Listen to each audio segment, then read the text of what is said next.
जब सो रहे होंगे सब, तब भी तुझको जागकर पढ़ना ही होगा। बड़ा सपना तूने देखा है, उसे पूरा करने के लिए तुझे दिन रात खुद से लड़ना ही होगा। तो गाइज इसी मोटिवेशन के साथ लेक्चर की शुरुआत करते हैं। आज के लेक्चर का जो लाइक्स का टारगेट है वो 300 लाइक का टारगेट है। आपको 300 लाइक करना है, फटाफट लाइक कर दीजिए। और ये जो लेक्चर आपको मिलता है गाइज, इसका ऑडियो लेक्चर भी प्रोवाइड किया जाता है खबरी पॉडकास्ट एप्लीकेशन पर। आप उसको डाउनलोड कर सकते हैं। झा सर एकेडमी करके वहां पर अपना एक चैनल है, उसको ज्वाइन कर लीजिए। वहां पर डेली ऑडियो लेक्चर्स आपको इसके प्रोवाइड किए जाते हैं लेक्चर्स के। तो डिस्कस करेंगे गाइस 10 फरवरी 2021 के मोस्ट इंपॉर्टेंट करंट अफेयर्स को। और प्रीलिम्स और मेंस दोनों पॉइंट ऑफ व्यू से ये लेक्चर आपके लिए इंपॉर्टेंट है। अगर आप सिविल सर्विसेज की तैयारी कर रहे हैं तो मैंडेटरी है आपको रेगुलरली लेक्चर्स को फॉलो करना है। और लेक्चर्स में मैं आपको जो भी इंस्ट्रक्शंस प्रोवाइड कराता हूं उसको रिलीजियसली आपको जो है वो फॉलो करना है। अगर आप ऐसा करेंगे तो आपका 100% गारंटी सिलेक्शन होगा गाइस। 100% गारंटी सिलेक्शन की बात मैं यूं ही नहीं करता हूं, इसके बकायदा प्रूफ भी देता हूं। नीचे डिस्क्रिप्शन पर आप चेक कर सकते हैं। यूपीएससी सिविल सर्विसेज 2020 एग्जाम से 1 से 1.5 साल पहले मैंने जितने भी टॉपिक्स आप लोगों के कवर कराए थे उन्हीं से रिलेटेड क्वेश्चंस पूछे गए हैं, आप चेक कर लीजिए। और अगर आप स्टेट सिविल सर्विसेज की तैयारी कर रहे हैं तो भी बता दूं कि यूपीपीसीएस 2020 एग्जाम से 1 से 1.5 साल पहले मैंने जितने भी टॉपिक्स कवर कराए थे उन्हीं से रिलेटेड क्वेश्चन आए। आप चेक करिए प्रूफ को और देखने के बाद रेगुलरली यहां पर लेक्चर्स को फॉलो करिए। मोस्ट इंपॉर्टेंट लेक्चर्स हैं। अगर आप रेगुलरली फॉलो करेंगे तो आपको कहीं से भी करंट अफेयर्स को प्रिपेयर करने की आवश्यकता नहीं होगी। फुल फ्लेज करंट अफेयर्स की तैयारी मैं आपकी कराता हूं, क्योंकि यहां पर सभी सोर्सेस से न्यूज को मैं कवर करता हूं। सभी न्यूज़पेपर्स, पीआईबी की रिपोर्ट्स और मैगजीन्स वगैरह फलाना, तो सभी के आर्टिकल्स वगैरह आपको मिलते हैं। तो फुल फ्लेज आपकी तैयारी यहां पर कवर करवाई जाती है। तो रेगुलरली बने रहिए। और पीडीएफ पेड पैकेज के बारे में आपको इंफॉर्मेशन देता हूं। तो मात्र 100 रुपीज पर मंथ की फीस में आपको डेली लेक्चर्स की पीडीएफ मिलती है, हैंडआउट नोट्स मिलते हैं, वीकली आपको कंपाइलेशन प्रोवाइड किया जाता है पीडीएफ का, और आपको मंथली मैगजीन दी जाती है। इतना सब कुछ मात्र 100 रुपीज पर मंथ की फीस में। और इसको आप जो है वो ज्वाइन कर सकते हैं अगर आपको करना है तो। और बाकी पेड पैकेज से रिलेटेड अगर कुछ जानकारी और चाहिए आपको तो आप मुझे फेसबुक पर मैसेज करके कांटेक्ट कर सकते हैं। कमलाक्ष झा के नाम से फेसबुक पर सर्च कीजिएगा, मेरी प्रोफाइल आपको मिल जाएगी, वहां पर आप मुझे कांटेक्ट कर सकते हैं। या फिर 9713282838 ये मेरा नंबर है। ध्यान रहे इस नंबर पर कॉल नहीं करना है, कॉल अटेंड नहीं किए जाएंगे। एसएमएस के थ्रू, व्हाट्सएप के थ्रू या टेलीग्राम के थ्रू आप मुझे मैसेज कर सकते हैं। मेरा रिप्लाई आपके पास विद इन 24 आवर्स आ जाएगा। अब मैं आपको बता देता हूं आज के कौन से टॉपिक्स अपन कवर करने जा रहे हैं। तो जनरल स्टडीज पेपर 1 से तपोवन हाइड्रो पावर प्रोजेक्ट, ये इंपॉर्टेंट टॉपिक है, इसको देखेंगे। धौली गंगा नदी के बारे में डिस्कशन करेंगे। Lower Arun hydro electric project के बारे में बात करेंगे। मथुआ एक कम्युनिटी है उसके बारे में डिस्कशन करेंगे। फिर पेपर 2 के अंदर डिस्कस करेंगे नेशनल ई विधान एप्लीकेशन नेवा प्रोजेक्ट के बारे में, नेशनल सेफ्टी काउंसिल के बारे में, स्टेट इलेक्शन कमीशन के बारे में डिस्कशन करेंगे। फिर पेपर 3 के अंदर डिस्कस करेंगे GLOF के बारे में, ग्लेशियर आउटबर्स्ट फ्लड के बारे में, तो इसके बारे में डिस्कशन करेंगे। फिर डिस्कशन करेंगे होप मिशन के बारे में, यूएई का पहला मिशन मार्स का है होप मिशन, इसके बारे में डिस्कशन करेंगे। फिर प्रधानमंत्री ऊर्जा गंगा प्रोजेक्ट की बात करेंगे। फिर इथिलीन ग्लाइकॉल का डिस्कशन करेंगे। ये एक केमिकल है जो कि एंटी फ्रीज में पाया जाता है, तो मैं आपको पूरा डिटेल में पूरी चीज एक्सप्लेन करूंगा। और इसके अलावा 2 रिपीटेड टॉपिक्स आए हैं। 29 अगस्त 2020 के लेक्चर में मैंने आपको कवर कराया है ओपन मार्केट ऑपरेशन के बारे में, तो ये एक रिपीटेड टॉपिक है, इसको भी दिखा दूंगा मैं आपको, यानी कि इसके मतलब क्या न्यूज आई है तो उसके बारे में बता दूंगा। और बाकी FSSAI food safety and standard authority of India ने ट्रांस फैटी एसिड जो खाने में उपयोग में लिया जाता है, ट्रांस फैटी एसिड्स को, तो उस पर लिमिट लगाई गई है। तो 5 जनवरी 2021 के लेक्चर में मैं ये वाला टॉपिक भी आपका कवर करा चुका हूं, तो ये भी रिपीटेड टॉपिक है, बट इन टॉपिक्स में क्या न्यूज आई है तो वो मैं भी आपको बता दूंगा, तो बने रहिएगा। तो इतने टॉपिक्स हैं जो आज अपन कवर करने वाले हैं। तो चलिए फिर आपका समय ना वेस्ट करते हुए फटाफट लेक्चर से शुरू करते हैं। गाइस डिस्कस करेंगे तपोवन हाइड्रो पावर प्रोजेक्ट के बारे में। तो तपोवन विष्णुगढ़ पावर प्लांट है, ये 520 मेगावाट का पावर प्लांट है जो कि बनाया जा रहा था धौली गंगा नदी के ऊपर उत्तराखंड की चमोली डिस्ट्रिक्ट में।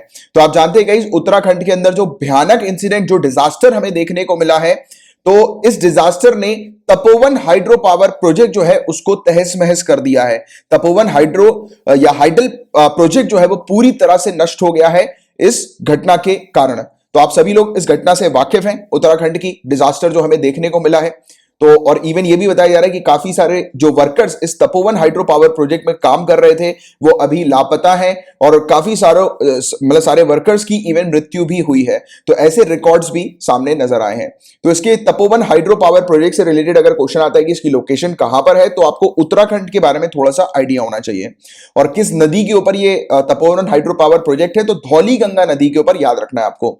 और धौली गंगा नदी के बारे में कुछ फैक्ट्स जानते हैं गाइस। तो सबसे पहली चीज तो ये नदी कहां से ओरिजिनेट होती है, तो उत्तराखंड के अंदर जो सबसे बड़ी ग्लेशियल लेक है वसुधरा तल, यहां से ये धौली गंगा नदी ओरिजिनेट होती है। तो कहां से होती है? वसुधरा तल। और वसुधरा तल उत्तराखंड की सबसे बड़ी ग्लेशियल लेक के तौर पर हमें देखने को मिलती है। और धौली गंगा नदी का जो फ्लो है ये मियांडरिंग कोर्स का हमें देखने को मिलता है, मियांडर फ्लो है इसका। तो आपने ज्योग्राफी में मियांडर्स वगैरह ये सब टर्म्स पढ़े होंगे। तो सिंपल सी चीज है, आप जैसे कि सांप जो होता है ना, सांप जैसे चलता है राइट, तो कर्व ले लेकर सांप चलता है। तो वैसे ही जब नदी का कर्व हम लोग को इस प्रकार से नजर आता है, देखने को मिलता है, घुमावदार जो कर्व होता है नदी का, तो उस पर्टिकुलर फीचर को मियांडर कहा जाता है। और धौली गंगा नदी का जो फ्लो है ये भी मियांडर फ्लो का हम लोग को देखने को मिलता है, या मियांडरिंग कोर्स में ये नदी फ्लो करती है। तो ये वाली चीज आप लोग को पता होनी चाहिए। और ये नदी नंदा देवी नेशनल पार्क के बीच से होकर गुजरती है। तो अगर क्वेश्चन आ जाता है कि नंदा देवी नेशनल पार्क कहां पर लोकेटेड है, तो तुरंत उत्तराखंड आपको पता होना चाहिए। इसके अलावा एक फैक्ट और कि धौली गंगा नदी जिस जगह पर अलकनंदा नदी के साथ जो है वो मर्ज करती है, मिलती है, तो उस जगह को विष्णु प्रयाग कहा जाता है। क्या कहा जाता है? विष्णु प्रयाग, जिस जगह पर धौली गंगा नदी अलकनंदा नदी के साथ मिलती है, राइट, मर्ज करती है। और इसके अलावा ये टॉपिक न्यूज में क्यों था? क्योंकि मैंने अभी आपको बताया कि धौली गंगा नदी के ऊपर ही बहुत बुरा इंसिडेंट हम लोग को देखने को मिला है उत्तराखंड के अंदर। यहां पर नंदा देवी ग्लेशियर का एक पार्ट जो है वो नीचे गिर गया था, और जिसके कारण से नदी के अंदर उछाल आ गया और फ्लड, बाढ़ हमें देखने को मिली। और खतरनाक घटना जो है वो उत्तराखंड के अंदर हम लोग को रीसेंट पास्ट में देखने को मिली थी। तो ये है फैक्ट गाइस, जिसके बारे में आपको पता होना चाहिए। एक चीज अपन ने देखी धौली गंगा के बारे में, दूसरी चीज अपन ने देखी तपोवन हाइड्रो पावर प्रोजेक्ट के बारे में। क्लियर है यहां तक आपको बातें? अब गाइस बात करेंगे lower Arun hydro electric project के बारे में। तो ये प्रोजेक्ट कहां पर है, इससे रिलेटेड ऐसा कुछ क्वेश्चन अगर आता है तो आपको इसकी लोकेशन पता होनी चाहिए कि नेपाल के अंदर ये प्रोजेक्ट है, lower Arun hydro electric project. तो ये नेपाल सरकार ने 679 मेगावाट का ये जो प्रोजेक्ट है lower Arun hydro electric project, इसे एसजेवीएन को अलॉट किया है, सतलज जल विद्युत निगम लिमिटेड को अलॉट किया है। और सतलज जल विद्युत निगम लिमिटेड जो है गाइस ये largest Indian hydro electric company के तौर पर हमें देखने को मिलती है। और कॉम्पिटिटिव बिडिंग के थ्रू ये अलॉट किया है, जो बोली लगती है ना प्रोजेक्ट्स की, तो उसके थ्रू ये अलॉट किया है। अब एसजेवीएन जो है ये पूरे प्रोजेक्ट को जो है वो तैयार कर रही है, बना रही है, डेवलप कर रही है नेपाल के अंदर lower Arun hydro electric project को, राइट। और नेपाल की किस डिस्ट्रिक्ट में ये प्रोजेक्ट है तो उतना इंपॉर्टेंट नहीं है जानना डिस्ट्रिक्ट वगैरह, सिंपल बस नेपाल के अंदर ध्यान में रखना कि नेपाल के अंदर ये प्रोजेक्ट है जिसको हमारी सबसे बड़ी Indian hydro electric company SJVN इसको बना रही है, तैयार कर रही है, डेवलप कर रही है। और इस प्रोजेक्ट के थ्रू इंडिया और नेपाल के बीच में इकोनॉमिक ग्रोथ जो है वो बूस्ट होगी, और साथ ही साथ नेपाल का ओवरऑल डेवलपमेंट इस प्रोजेक्ट के थ्रू होगा। ठीक है, तो ये बस बेसिक फैक्ट है, स्पेशली लोकेशन बस आप थोड़ा सा ध्यान में रखना। अब नेक्स्ट बात करेंगे मथुआ की। क्वेश्चन अगर आ जाए कि मथुआ क्या है तो आपको ध्यान में रखना है वेस्ट बंगाल के अंदर मथुआ एक कम्युनिटी हम लोग को देखने को मिलती है। मथुआ एक समुदाय है पश्चिम बंगाल में, वेस्ट बंगाल में, राइट। और मथुआ कम्युनिटी जो है ये बंगाल बॉर्डर के दोनों तरफ रहने वाले इसके सदस्य हम लोग को देखने को मिलते हैं। बंगाल बॉर्डर को आप देखोगे तो ईस्ट साइड भी वेस्ट साइड भी दोनों तरफ ये कम्युनिटी के जो लोग जो है सदस्य जो है वो रहते हैं मथुआ कम्युनिटी के, राइट। और ये मथुआ कम्युनिटी एक रिलीजियस मूवमेंट से एसोसिएटेड है जो कि शुरू हुई थी 1870s के समय पर हरिचंद ठाकुर जी के द्वारा। हरिचंद ठाकुर जी नाम शूद्र फैमिली से, एक शेड्यूल कास्ट है फैमिली, तो उससे ये बिलोंग करते थे। और बताया गया था कि ये जो थे हरिचंद्र ठाकुर जी ये ईस्ट बंगाल के सफालडंग से बिलोंग करते थे। और अर्ली 20th सेंचुरी में हरिचंद्र ठाकुर जी के जो पुत्र हैं गुरुचंद्र, इन्होंने काफी सारे सोशली और पॉलिटिकल मूवमेंट जो है वो ऑर्गेनाइज किए थे। और 1915 में मथुआ फेडरेशन, मथुआ महासंघ हम लोग को देखने को मिला था, जो कि स्टैब्लिश किया गया था। और आज की डेट में मटुआ जो है ये second largest schedule caste population है वेस्ट बंगाल के अंदर। तो याद रखना वेस्ट बंगाल की ये कम्युनिटी है मटुआ, क्योंकि ऐसे क्वेश्चन अक्सर आ जाते हैं कि ये फलाना कम्युनिटी किस पर्टिकुलर जगह से बिलोंग करती है। तो मटुआ कम्युनिटी वेस्ट बंगाल की हम लोग को देखने को मिलती है। और काफी सालों से ये कम्युनिटी डिमांड कर रही है कि सिटीजनशिप एक्ट 2003 को अमेंड किया जाए, क्योंकि इसमें कुछ ऐसे प्रोविजन है जिसके कारण से रेफ्यूजीज को सिटीजनशिप नहीं मिल पा रही है। तो आज का आपके लिए एक टास्क है, पेन और पेपर लेकर बैठे होगे ना डेफिनेटली। मेरा ये लेक्चर आप सुनते हो तो पेन और पेपर लेके तो डेफिनेटली बैठते ही होगे कि जो भी इंपॉर्टेंट चीज मैं बताते जा रहा हूं वो नोट डाउन करते जा रहे हो। अपार्ट फ्रॉम नोट्स तो आपको मिलते ही हैं, बट फिर भी जो भी चीज मैं आपको प्रोवाइड करा रहा हूं उसको आप नोट डाउन जरूर करते रहा करो। जैसे कि अब मैं आपसे एक क्वेश्चन पूछ रहा हूं, इसको क्वेश्चन नहीं, ये आपका टास्क है। लक्ष्मीकांत इंडियन पॉलिटी की जो बुक है उससे आज ही आपको सिटीजनशिप एक्ट के बारे में पढ़ लेना है, राइट। लक्ष्मीकांत पॉलिटी की बुक के अंदर सिटीजनशिप एक्ट के बारे में जो मेंशन्ड है, जो चैप्टर सिटीजनशिप का है उसको पूरा फिनिश कर लो, राइट। तो ये आपका आज का टास्क है। गाइज लेक्चर में आगे बढ़ने से पहले आप लोगों को कुछ बताना चाहता हूं कि गाइज अब से लाइक का टारगेट यहां पर रखा जा रहा है। जैसे मैंने कल भी आपको स्टार्टिंग में बोला था कि लाइक का टारगेट 300 लाइक्स का है। डेली 1000 स्टूडेंट्स देखते हैं बट लाइक कोई भी स्टूडेंट नहीं करते। देखो लाइक का बटन बिल्कुल फ्री है, आपको लाइक का बटन प्रेस करने में कोई भी पैसे नहीं लगेंगे, तो आप लाइक का बटन जरूर हिट किया कीजिए। 300 का टारगेट रखा हुआ है। कल से अगर यानी कि आज के लेक्चर में अगर 300 लाइक नहीं होते हैं तो कल का लेक्चर फ्री अपलोड नहीं किया जाएगा। मुझे पता है कि काफी सारे स्टूडेंट को ये बात पसंद नहीं आएगी, बट गाइस देखो क्या होता है कि मैं यहां पर जो पढ़ा रहा हूं आप लोगों को, जो चीजें कवर करा रहा हूं, तो उसके लिए मुझे मोटिवेशन भी चाहिए होता है ना। तो आप लाइक का बटन हिट करके मुझे मोटिवेट करें। और बाकी जो स्टूडेंट्स पेड कोर्स में हैं उनको चिंता करने की जरूरत नहीं है। पेड कोर्स पे आपके पास लिंक जनरेट करके मैं आपको प्रोवाइड करा दूंगा, आप अपनी ड्राइव में चेक कीजिएगा। एक एक्सेल शीट जो है वो आज मैं रात तक देखूंगा, अगर लाइक का टारगेट अगर फुलफिल नहीं होता, अचीव नहीं होता है, तो आपके लिए मैं एक एक्सेल शीट बना दूंगा, वहां पर लिंक आपके लिए जनरेट हो जाएगी, ठीक है। और बाकी जो भी स्टूडेंट्स रेगुलर बेसिस पर फॉलो करते हैं गाइस, तो देखो 1000 students regularly on an average देखते हैं, बट लाइक सिर्फ 100-150 स्टूडेंट ही करते हैं। तो लाइक का बटन आप हिट किया करो। 300 लाइक का टारगेट रखा हुआ है, 300 लाइक आएंगे तो आपको नेक्स्ट वीडियो जो है वो मिलेगा, ठीक है। तो ये डील है अपन लोगों की। और बाकी टेंशन नहीं है, जैसे कि कुछ स्टूडेंट जेन्युइनली लाइक करते हैं बट फिर भी दूसरे नहीं कर रहे हैं, उसके कारण उनका जो लॉस हो रहा है, तो आप लॉस मत नहीं होगा आपका।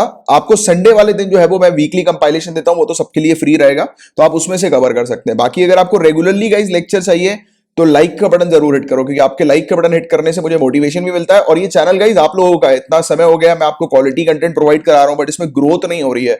वो इसलिए नहीं हो रही है क्योंकि ऑब्जर्व किया गया कि स्टूडेंट्स लाइक का बटन नहीं हिट करते, और शायद मेरी भी गलती है कि मैं आप लोगों को बोलता नहीं हूं लाइक का बटन हिट करने के लिए, राइट। बट अब से टारगेट रखा जाएगा डेली। मैं चाहूंगा आप सभी लोग टारगेट को अचीव करें। और गाइस लेक्चर को शेयर किया करो। एनालिटिक्स में मैंने चेक किया, कोई भी स्टूडेंट लेक्चर को शेयर नहीं करते, इक्का दुक्का को छोड़कर। तो लेक्चर गाइस शेयर किया करो, और अगर सोशल मीडिया पे शेयर कर रहे हो तो मुझे भी जरूर टैग कर दिया करो, ठीक है। तो मैं क्योंकि ये पूरा जो लेक्चर आपके लिए ही सिर्फ बना रहा हूं मैं, क्योंकि मेरा जो पूरा टाइम का इन्वेस्टमेंट है वो इसी लेक्चर के ऊपर बेस्ड है, जिससे कि आप स्टूडेंट्स का फायदा हो। बट थोड़ा सा लाइक वगैरह करके मुझे मोटिवेट किया करो, ठीक है। चलो एनीवेज अब मैं आगे बढ़ता हूं। नेशनल ई विधान एप्लीकेशन नेवा प्रोजेक्ट की यहां पर बात करेंगे। तो देखो पहले मैं आपको जनरल ओवरव्यू दे देता हूं। इस नेवा प्रोजेक्ट के अंदर मेनली सिर्फ ये चीज आपको ध्यान में रखनी है कि जो विधानसभा जो है ना, स्टेट लेजिस्लेचर जो हम लोग को देखने को मिलती है हर एक स्टेट के अंदर, तो उसको ऑटोमेट करने की बात की जा रही है, उसको इलेक्ट्रॉनिक करने की बात की जा रही है। यानी कि जितनी भी लॉ मेकिंग की जो प्रोसेस होती है, कानून बनाने की जो प्रोसेस होती है, उसको इलेक्ट्रॉनिक करने की बात की जा रही है कि सब कंप्यूटराइज हो जाए, राइट। डिसीजन मेकिंग को बेटर तरीके से ट्रैक किया जा सके, हर एक स्टेट के अंदर क्या क्या डिसीजन लिए जा रहे हैं, क्या क्या बातें हो रही हैं, तो वो पूरी चीज एक प्रॉपर तरीके से इलेक्ट्रॉनिक फॉर्मेट में रिकॉर्ड हो। और हमारी जितनी भी स्टेट के अंदर जो भी यानी कि बताया जा रहा है कि जितनी भी स्टेट लेजिस्लेचर्स हैं, विधानसभा जितनी भी है, अगर वो ऑटोमेटेड हो जाएंगी और ये आपस में इंटरलिंक कर लेंगी, यानी कि एक हम लोग ऐसा सिस्टम के ऊपर फोकस कर रही है। नेवा का जो प्रोजेक्ट है वो ऐसे सिस्टम के ऊपर बेस्ड है कि सभी विधानसभा के अंदर जो भी रूल्स रेगुलेशंस कानून वगैरह बन रहे हैं उनको कंसोलिडेट करके जो है वो देखा जा सके, राइट। कि जिससे कि मतलब किसी स्टेट के अंदर कोई रूल्स रेगुलेशन बन रहा है और दूसरे स्टेट के अंदर भी सिमिलर उसी प्रकार का रूल रेगुलेशन बन रहा है, तो डुप्लीकेशन ना हो। आपस में स्टेट्स जो है वो एक दूसरे के जो डिसीजंस वगैरह जो होते हैं, या एक दूसरे के अंदर एक दूसरे स्टेट्स में जो कानून होते हैं उसको चेक भी कर सकें इस एप्लीकेशन के मोड पर। और जैसे कि यहां पर यह भी बताया जा रहा है कि इस नेवा प्रोजेक्ट के अंदर एक एप्लीकेशन यानी कि ई विधान एप्लीकेशन है ये, तो इस एप्लीकेशन के अंदर वो फीचर भी होगा कि जैसे कि हम लोग लोकसभा और राज्यसभा को लाइव देखते हैं ना, लाइव लोकसभा और राज्यसभा हम लोग को देखने को मिलती है टीवी पे, टेलीविजन पे, तो वैसे ही जो स्टेट लेजिस्लेचर के अंदर जो हम लोग को विधानसभाएं देखने को मिलती हैं, तो उसका लाइव टेलीकास्ट भी इन एप्लीकेशन के अंदर होगा। तो इस पर मेनली फोकस करते हुए ये नेवा प्रोजेक्ट हम लोग को देखने को मिल रहा है। तो कुल मिलाकर मोटे मोटे तौर पर हम लोग हमारी लेजिस्लेचर जो है, विधानसभा जो है, उसको डिजिटल करने के ऊपर फोकस कर रहे हैं और उसकी पूरी जितनी भी प्रक्रिया है वो ऑटोमेटेड हो जाए, इस पर फोकस कर रहा है। इससे क्या होगा, एक डेटा डिपॉजिटरी क्रिएट होगा, एक अच्छा डेटा जो है वो हम लोग को हमारी पूरी कंट्री के लेजिस्लेचर का मिल सकेगा, राइट। तो काफी शानदार चीज है। अब इसके कुछ नेगेटिव पॉइंट्स भी हैं, हालांकि इसमें आर्टिकल में ये नेगेटिव पॉइंट मेंशन नहीं किए थे, बट मैं इसमें ऐड ऑन कर रहा हूं। सबसे मोस्ट नेगेटिव पॉइंट जो है गाइस वो ये है कि हमारी कंट्री के अंदर प्रिवेसी को लेकर या साइबर सिक्योरिटी को लेकर एक पुख्ती चीजें या पुख्ता सिस्टम हमारे पास नहीं है। तो साइमल्टेनियसली अगर हम लोग चीजों को डिजिटलाइज कर रहे हैं तो ये भी बहुत ज्यादा जरूरी है कि रिसर्च कंडक्ट की जाए, ज्यादा पैसा लगाया जाए साइबर सिक्योरिटी पर भी, क्योंकि वो आज की रेट की नीड है, आज की रेट की डिमांड है। अगर इस प्रकार की चीजें अगर मेंस में आती है तो आप डेफिनेटली उपयोग कीजिएगा। जो मैंने अभी ये पॉइंट बताया उसको कहीं पर नोट डाउन कर लो, ठीक है। तो अब मैं आपको, जैसे मैंने तो एक आपको ओवरव्यू दे दिया, बट अब मैं आपको कुछ फैक्चुअल डिटेल बताता हूं और पूरी न्यूज पे गो थ्रू कर लेते हैं एक बार। तो नेशनल ई विधान एप्लीकेशन, नेवा का फुल फॉर्म है। ये प्रोजेक्ट मेघालय के अंदर अभी रिसेंटली हमें देखने को मिला है। ई विधान एक मिशन मोड प्रोजेक्ट है जिसमें डिजिटल इंडिया प्रोग्राम के अंदर इसको शामिल किया गया है और नोडल मिनिस्ट्री जो इंप्लीमेंट कर रही है इस प्रोजेक्ट को वो है मिनिस्ट्री ऑफ पार्लियामेंट्री अफेयर्स। याद रखना, प्रीलिम्स में आ सकता है ये वाला क्वेश्चन कि कौन सी मिनिस्ट्री इंप्लीमेंट कर रही है नेवा प्रोजेक्ट को, तो मिनिस्ट्री ऑफ पार्लियामेंट्री अफेयर्स, याद रखना। इसकी फंडिंग की बात करेंगे तो देखो सेंट्रली स्पॉन्सर्ड स्कीम है। इसमें क्या होता है, जैसे कि अगर राज्यों की बात करें, स्टेट्स की बात करें, तो 60% केंद्र इस पर पैसा देती है और 40% स्टेट पैसा देती है इस प्रोजेक्ट के लिए। बट अगर नॉर्थ ईस्टर्न स्टेट्स या हिली स्टेट्स की बात करें तो उसमें 90% केंद्र देगी, 10% उस स्टेट को देना होगा। और यूनियन टेरिटरी के मामले में पूरा पैसा जो है वो लगाएगी इस प्रोजेक्ट के लिए केंद्र सरकार। इसकी जो फंडिंग आएगी वो मिनिस्ट्री ऑफ पार्लियामेंट्री अफेयर्स के थ्रू आएगी और टेक्निकल सपोर्ट इसमें ministry of electronics and information technology provide कराएगी। अब मैं आपको थोड़ी सी और डिटेल में बात करता हूं ये पेपरलेस असेंबली के बारे में या ई असेंबली के बारे में। तो ये जो कॉन्सेप्ट है इसमें फोकस किया जा रहा है कि असेंबली का जितना भी काम काज है पूरा का पूरा इलेक्ट्रॉनिक हो जाए, ऑटोमेशन वहां पर हमें देखने को मिले। पूरी की पूरी लॉ मेकिंग की जो प्रोसेस है, कानून बनाने की जो पूरी प्रक्रिया है, डिसीजंस को, डॉक्यूमेंट्स को ट्रैक किया जा सके, मतलब ऑटोमेशन के थ्रू इंफॉर्मेशन आपस में शेयर की जा सके, जो मैंने भी आपको स्टार्टिंग में समझाया था। तो ये इसके कुछ पॉइंट्स हम लोग को देखने को मिलते हैं पेपरलेस असेंबली के या ई असेंबली के।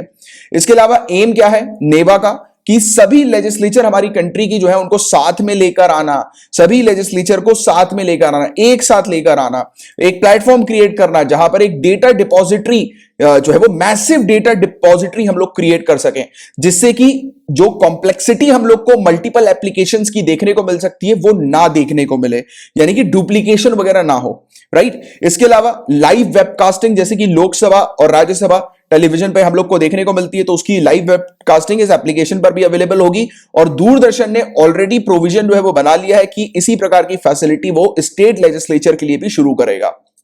क्लियर है यहां तक बातें?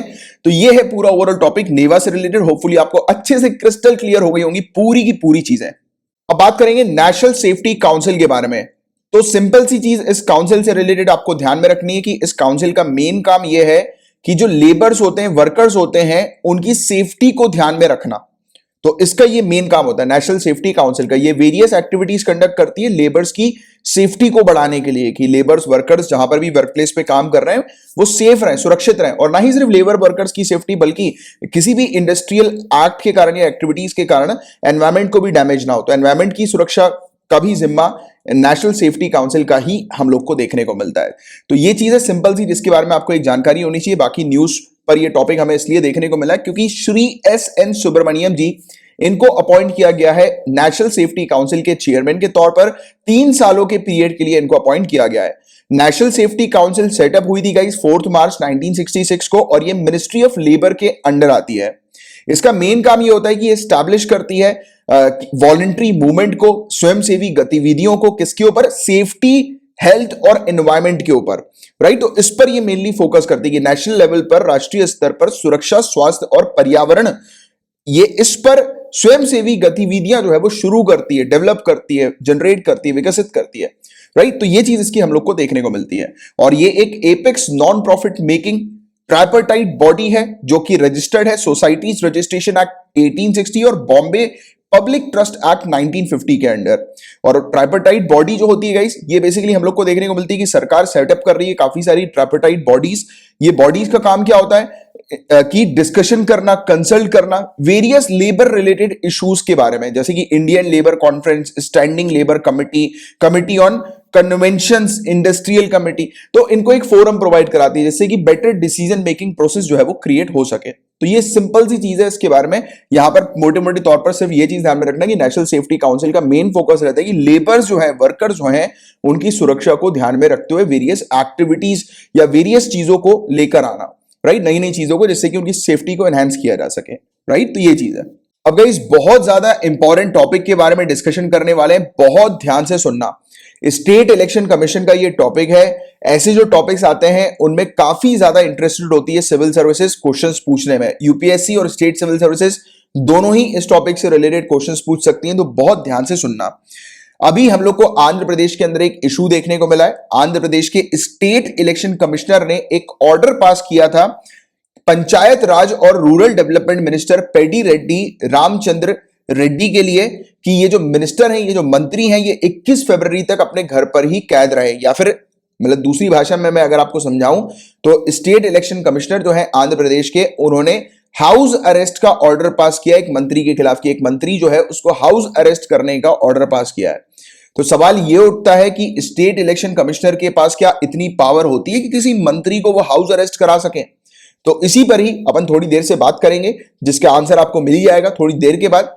बट मैं आपको बता दूं कि ये ऑर्डर इसीलिए पास किया आंध्र प्रदेश के स्टेट इलेक्शन कमिश्नर ने, क्योंकि उनको लग रहा था कि ये जो मंत्री हैं, अगर ये बाहर रहेंगे तो क्वाइट पॉसिबल हो सकता है कि ये ग्राम पंचायत के इलेक्शन की जो प्रोसेस है उसको बिगाड़ सकते हैं। तो ये एक प्रिवेंटिव मेजर लिया गया है Andhra Pradesh state election commissioner के द्वारा।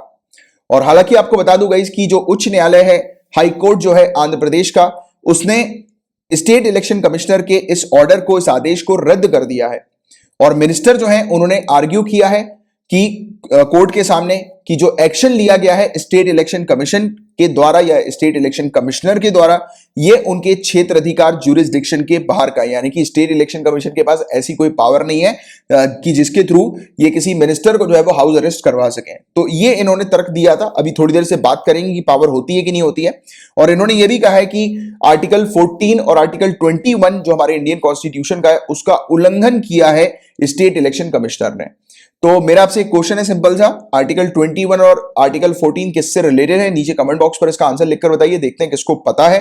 और फंडामेंटल राइट्स गाइस एक ऐसा टॉपिक है जो कि आपको फिंगर टिप्स पे रटा होना चाहिए, राइट? तो इसका आंसर लिखकर बताइए। तो चलो अब बात करते हैं कि क्या स्टेट इलेक्शन कमिश्नर के पास इस रिगार्ड में पावर होती है क्या कि किसी मिनिस्टर को ये हाउस अरेस्ट करवा सकते हैं? तो मैं आपको बता दूं गाइस, हाँ होती है। State election commission order pass कर सकती है और ये जो पावर इनको मिलती है आर्टिकल 243 के तहत ये डायरेक्शन दे सकती है। अगर इनको किसी पर्टिकुलर मिनिस्टर को हाउस अरेस्ट करवाना है तो ये डीजीपी को डायरेक्शन दे सकती है कि डीजीपी उन मिनिस्टर को जो है वो हाउस अरेस्ट कर दें, राइट? तो ऐसी पावर्स होती है और ये तब तक हाउस अरेस्ट किया जा सकता है जब तक लोकल या फिर ग्राम पंचायत का इलेक्शन कंप्लीट नहीं हो जाता। ठीक है, तो ये चीज है गाइस जिसके बारे में आपको एक जानकारी होनी चाहिए। बट थोड़ी सी चीज अपन डिटेल में डिस्कस करेंगे, स्टेट इलेक्शन कमीशन के बारे में भी बात करेंगे।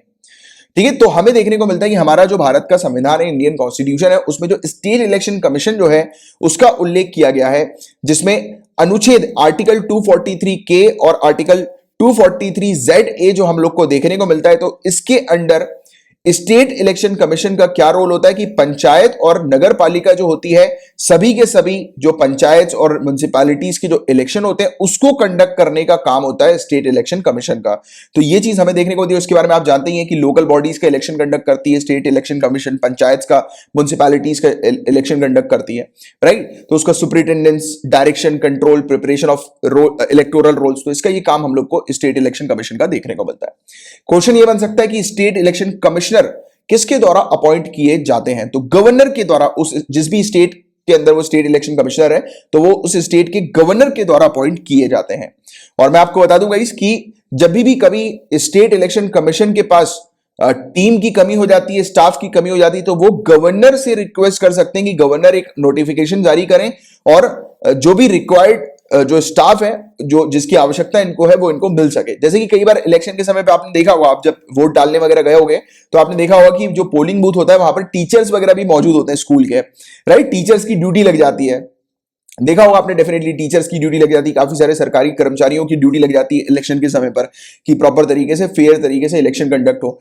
तो ये जो जब भी लगता है कि कुछ स्टाफ की कमी हो रही है तो स्टेट इलेक्शन कमीशन, जैसा कि हमें जो देखने को मिलता है ना कि इलेक्शन कमीशन ऑफ इंडिया जिस प्रकार से काम करती है कि इलेक्शन कमीशन ऑफ इंडिया को अगर वर्कफोर्स की आवश्यकता है, यानी कि लोगों की आवश्यकता है इलेक्शन को फेयर तरीके से कंडक्ट करवाने के लिए, तो फिर वो वर्कफोर्स जो है वो हासिल कर सकती है, मांग सकती है, डिमांड कर सकती है। सेम वैसे ही पावर स्टेट इलेक्शन कमीशन के पास होती है। अब सवाल ये उठता है कि स्टेट इलेक्शन कमीशन और इलेक्शन कमीशन ऑफ इंडिया की पावर्स में क्या कुछ डिफरेंस है? तो गाइस मैं आपको बता दूं कि कोई डिफरेंस नहीं है, दोनों के पास सिमिलर पावर होती है। फर्क सिर्फ इतना होता है कि इलेक्शन कमीशन ऑफ इंडिया जो है वो नेशनल लेवल पर इलेक्शन कंडक्ट करती है और स्टेट लेवल पर इलेक्शन कंडक्ट, और स्टेट लेवल नहीं कहेंगे कि म्युनिसिपैलिटीज के इलेक्शन या लोकल बॉडीज के जितने भी इलेक्शंस वगैरह होते हैं स्टेट के अंदर, उसको कंडक्ट करने का जिम्मा इस स्टेट इलेक्शन कमीशन के पास होता है। बट पावर दोनों की सिमिलर ही होती है। स्टेट इलेक्शन कमीशन के पास पावर मिलती है आर्टिकल 243 के थ्रू, और इलेक्शन कमीशन ऑफ इंडिया के पास पावर मिलती है आर्टिकल 324 के थ्रू, तो जिसके बारे में आप जानते ही हैं, राइट। तो बट इनकी जो पावर होती है, इनका जो स्टेटस जो होता है स्टेट इलेक्शन कमीशन का और इलेक्शन कमीशन ऑफ इंडिया का, वो सिमिलर ही होता है, सेम ही हम लोग को देखने को मिलता है।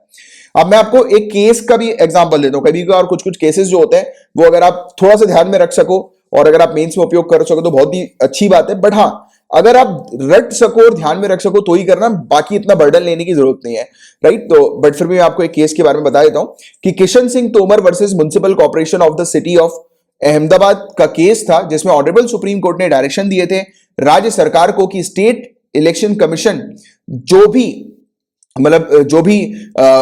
जिस भी प्रकार से इलेक्शन कंडक्ट करने के लिए जो भी फंक्शन करना चाहती है, जो भी कार्य करना चाहती है, उसको करने दिया जाए, किसी भी प्रकार से स्टेट गवर्नमेंट उनको ना रोके। तो state government state election commission के डायरेक्शन को फॉलो करे इलेक्शन के समय पर। जब भी पंचायत या म्युनिसिपल इलेक्शन कंडक्ट हो रहे हैं तो उस समय स्टेट इलेक्शन कमीशन की डायरेक्शन जो है वो स्टेट गवर्नमेंट फॉलो करेगी, ऐसा ऑनरेबल सुप्रीम कोर्ट ने डायरेक्शन दिया हुआ है, राइट। जैसा कि हमें देखने को मिलता है कि असेंबली या पार्लियामेंट के जो इलेक्शन होता है तो उस दौरान जो स्टेट है, राज्य सरकार जो है वो इलेक्शन कमीशन ऑफ इंडिया के ऑर्डर्स को मानती है, राइट। जैसा वो बोलते हैं उसको उनके डायरेक्शन को वैसा राज्य सरकार फॉलो करती है। तो यहां पर यही कहा गया है कि स्टेट इलेक्शन कमीशन के भी डायरेक्शन को राज्य सरकार जो है वो फॉलो करे, राइट, कि जिससे कि प्रॉपर तरीके से फेयर तरीके से इलेक्शन जो है वो कंडक्ट हो सके। तो ये चीज हम लोग को इस प्रकार की देखने को मिलती है। अब बात करें कोर्ट्स की, तो कोर्ट क्या इलेक्शन जब कंडक्ट होते हैं लोकल बॉडीज के या सेल्फ गवर्नमेंट इंस्टीट्यूशंस के, तो उस समय क्या कोर्ट हस्तक्षेप कर सकती है क्या? तो मैं आपको बता दूंगा इस नहीं कर सकती। बट हाँ, कर जब सकती है जब एक बार पूरी इलेक्टोरल प्रोसेस कंप्लीट हो जाती है तब कर सकती है। उस दौरान इलेक्टोरल प्रोसेस के दौरान जो है वो नहीं कर सकती।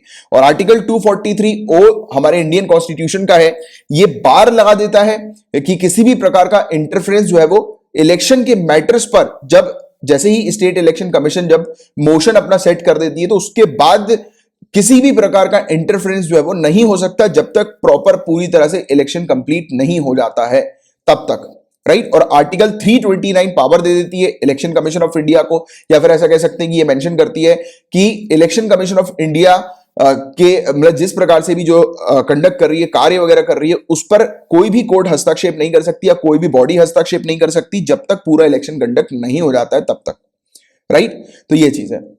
और एक बार जब इलेक्शन कंडक्ट हो गया तो इलेक्शन पिटीशन के थ्रू कोर्ट्स में क्वेश्चन जो है वो उठाए जा सकते हैं स्टेट इलेक्शन कमीशन के खिलाफ या फिर इलेक्शन कमीशन के खिलाफ।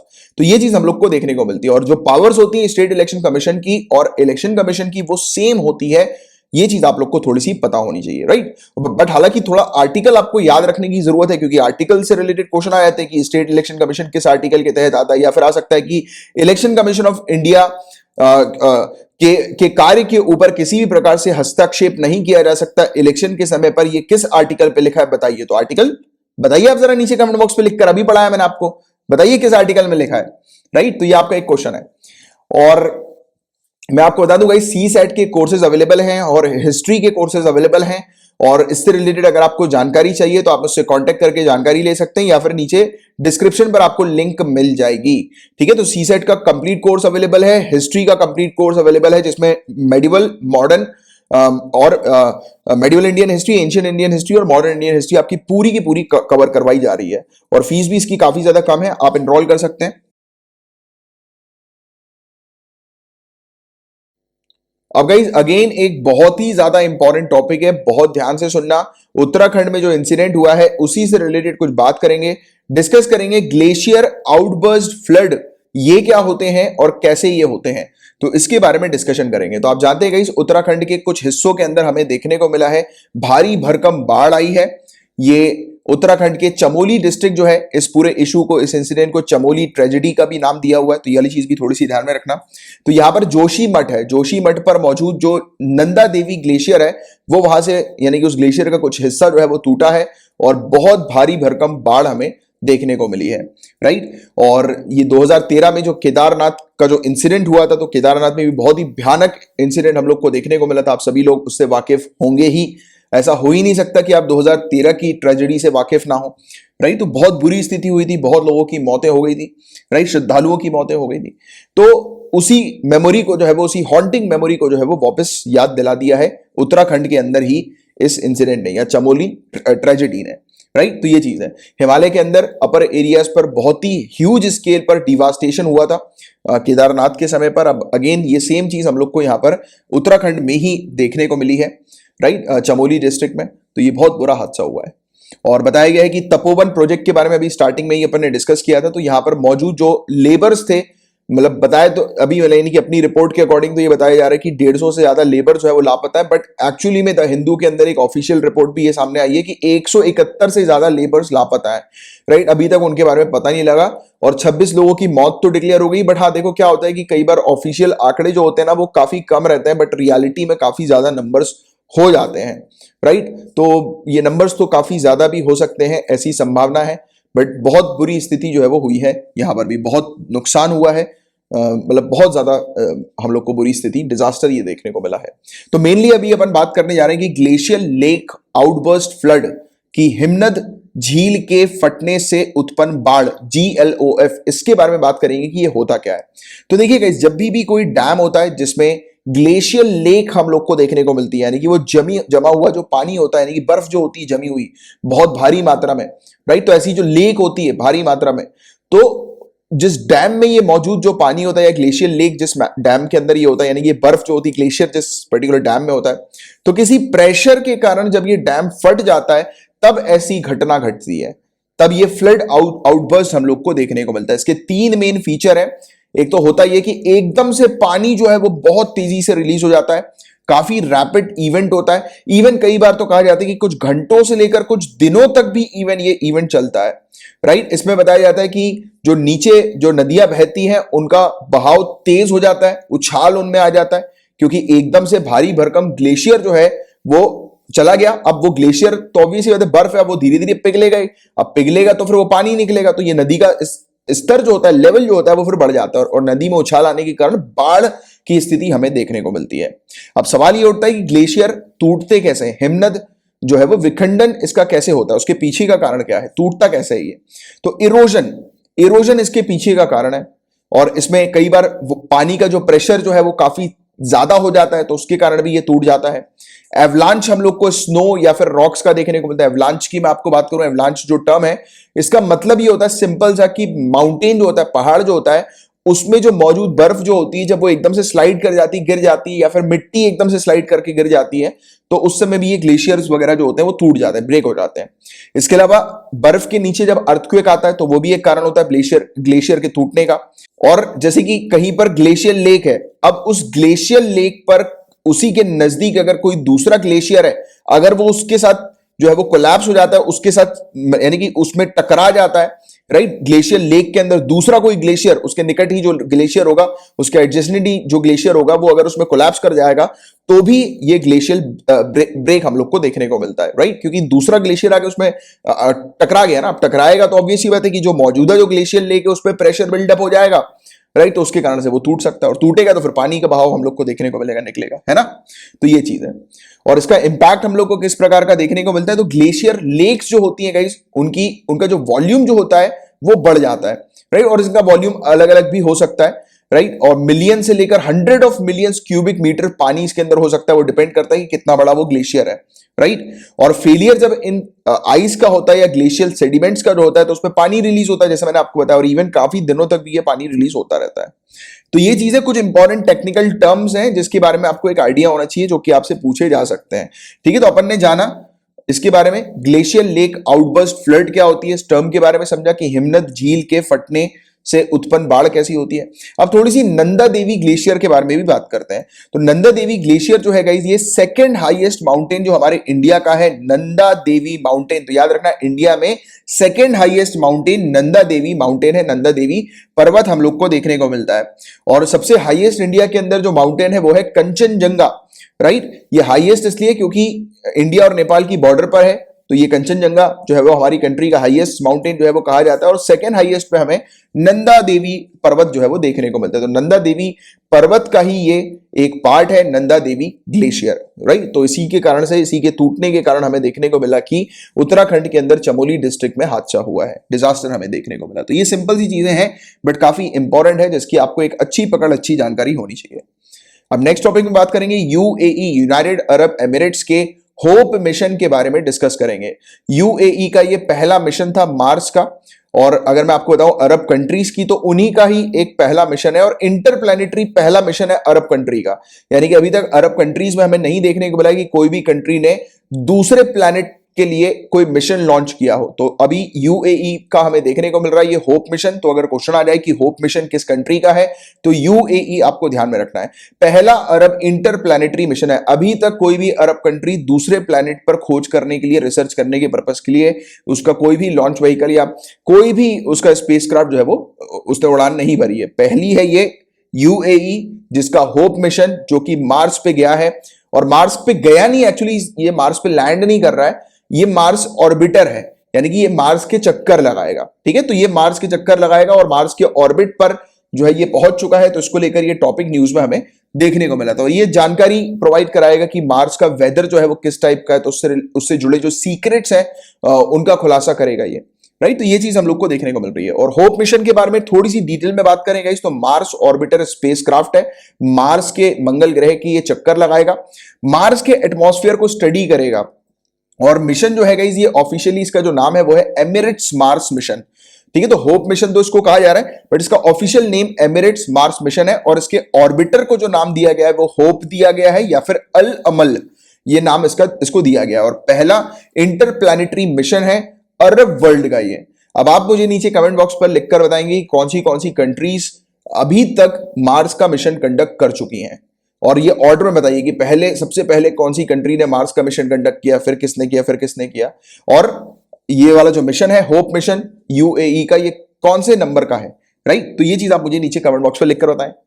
होप ऑर्बिटर की अगर अपन बात करेंगे तो होप की जो मिशन की लाइफ है वो एक मार्शियन ईयर है, यानी कि मंगल ग्रह का एक साल। यानी कि एक साल मंगल ग्रह का किसको गिना जाएगा कि कितने टाइम पे मंगल ग्रह सूर्य के चक्कर लगाता है। जैसे कि हमारी धरती है, हमारी धरती जो सूर्य का पूरा एक चक्कर लगाती है, एक साल में लगाती है ना। वैसे ही मंगल ग्रह कितने टाइम पर सूर्य का चक्कर लगाता है, वो मंगल ग्रह का एक साल है। यानी कि हमारी धरती के 2 साल के बराबर मंगल ग्रह का एक साल हमें देखने को मिलता है। और होप प्रोब के 3 मेन ऑब्जेक्टिव्स क्या क्या हैं, 3 मुख्य उद्देश्य क्या हैं इस पर्टिकुलर मिशन के। एक तो क्लाइमेट डायनेमिक्स को समझना कि मार्स में किस प्रकार का क्लाइमेट है। फिर ये ग्लोबल वेदर क्रिएट करेंगे, वेदर मैप क्रिएट करेंगे मार्स का, कि मार्स का एक मैप प्रोवाइड कराएंगे। कौन सा मैप? Weather map, right. साथ ही साथ लोअर एटमॉस्फेयर जो है मार्स का, उसकी स्टडी कंडक्ट करेंगे ये, और एक्सप्लेन करेंगे कि मार्स का जो वेदर है वो किस प्रकार से अफेक्ट होता है हाइड्रोजन और ऑक्सीजन के निकलने से, राइट। और अपर और लोअर एटमॉस्फेयर में किस प्रकार की कंडीशन क्रिएट होती है इस इशू के कारण। क्योंकि आपको बता देगा इसकी मार्स में बहुत तेजी से हाइड्रोजन और ऑक्सीजन जो है वो रिलीज होते हैं। इसके अलावा ये समझना कि हाइड्रोजन और ऑक्सीजन का प्रेजेंस जो है वो कहां कहां पर मार्स के अंदर है, और किस तरीके से मार्स ये सब गैसेस स्पेस में रिलीज करता है। अपर एटमॉस्फेयर में किस प्रकार से हाइड्रोजन और ऑक्सीजन की गैसेस नजर आती हैं, तो उसको ये स्टडी करने वाला है। और इस मिशन का क्या महत्व होने वाला है गाइस, और मैं आपको बता दूं मार्स के बारे में कि काफी सारी कंट्रीज मार्स का मिशन क्यों कंडक्ट करती हैं। क्योंकि मार्स रेड प्लैनेट एक ऐसा प्लैनेट है जहां पर बताया जाता है कि पहले, बहुत सालों पहले वहां पर लाइफ हुआ करती थी, वहां पर लोग हुआ करते थे। तो ऐसे कुछ एविडेंसेस सामने आए हैं, नदियों के एविडेंसेस सामने आ गए हैं, कुछ पानी के एविडेंसेस, यानी कि नदी यानी कि पानी के एविडेंसेस वगैरह सामने यहां पर आए, ऑर्गेनिक मटेरियल्स कुछ मिलने की संभावनाएं सामने नजर आई हैं।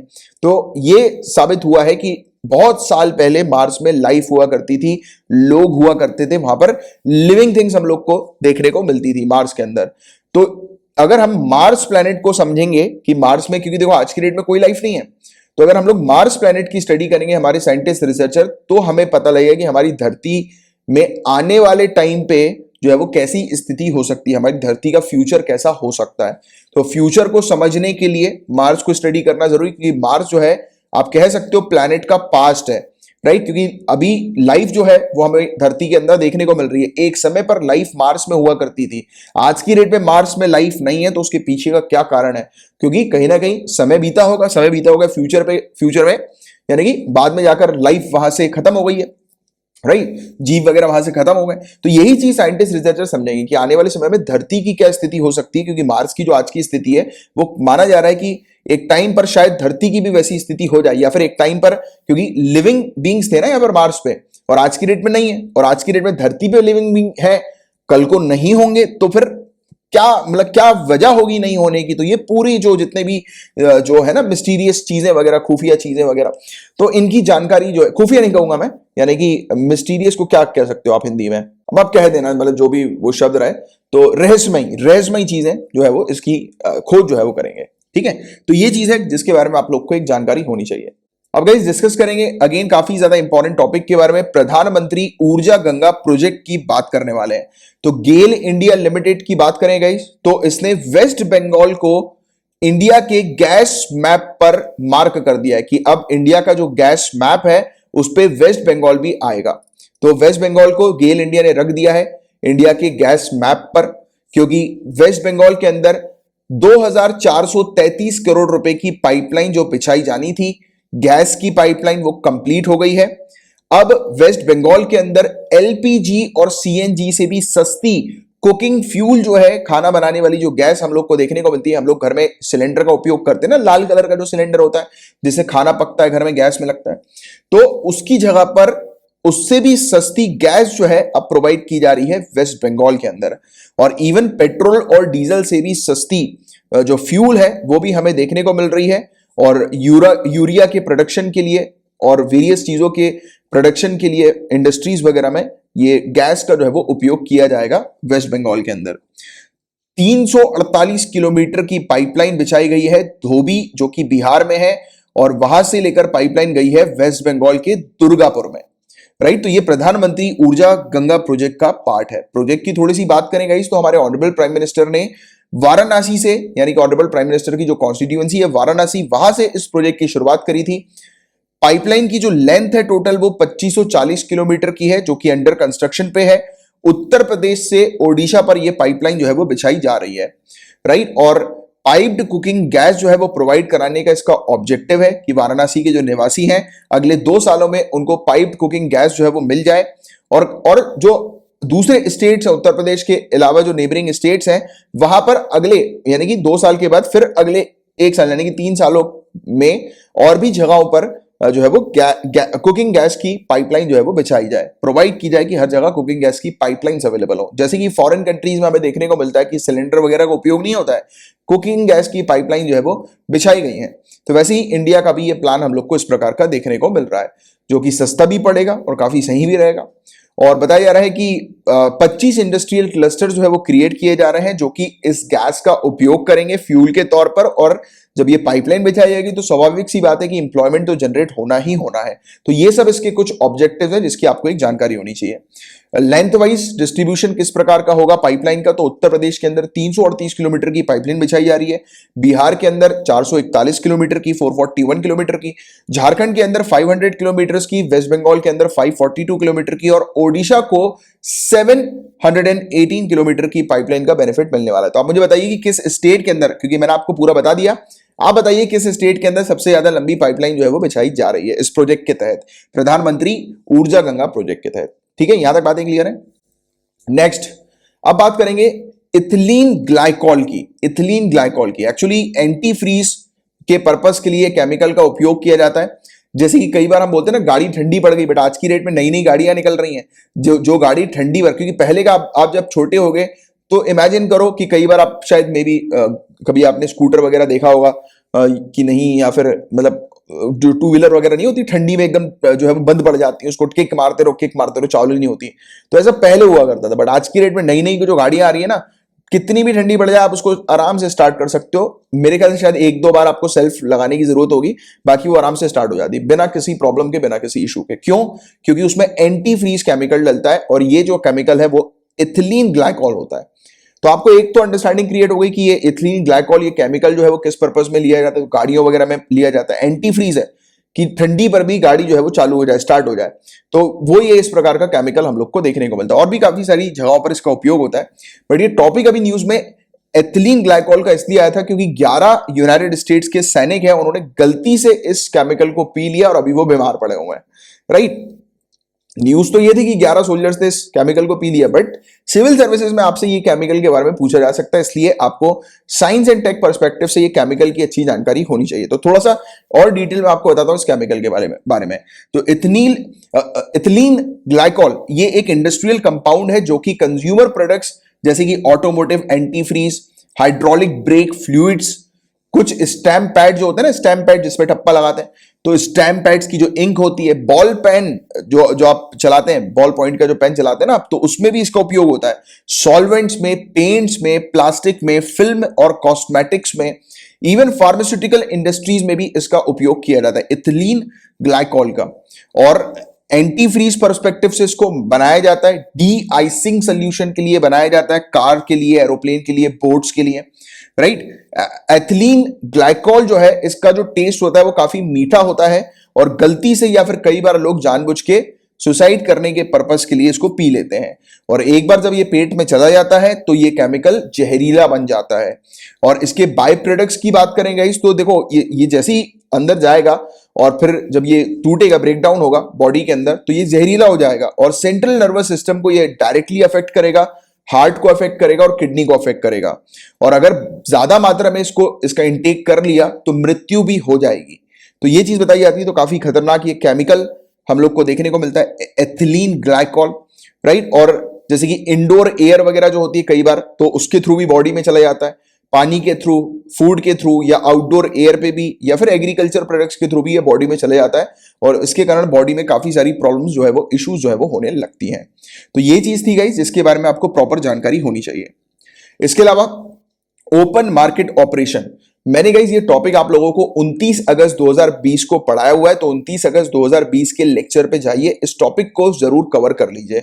अभी रिजर्व बैंक ऑफ इंडिया ने 20,000 करोड़ रुपए का ओपन मार्केट ऑपरेशन जो है वो 10 फरवरी को अनाउंस किया था, तो दैट्स वाई ये टॉपिक हमें न्यूज में देखने को मिला, यानी कि आज के दिन जो है वो आरबीआई अनाउंस कर रही है, तो इसलिए ये टॉपिक हम लोग को न्यूज में देखने को मिला है।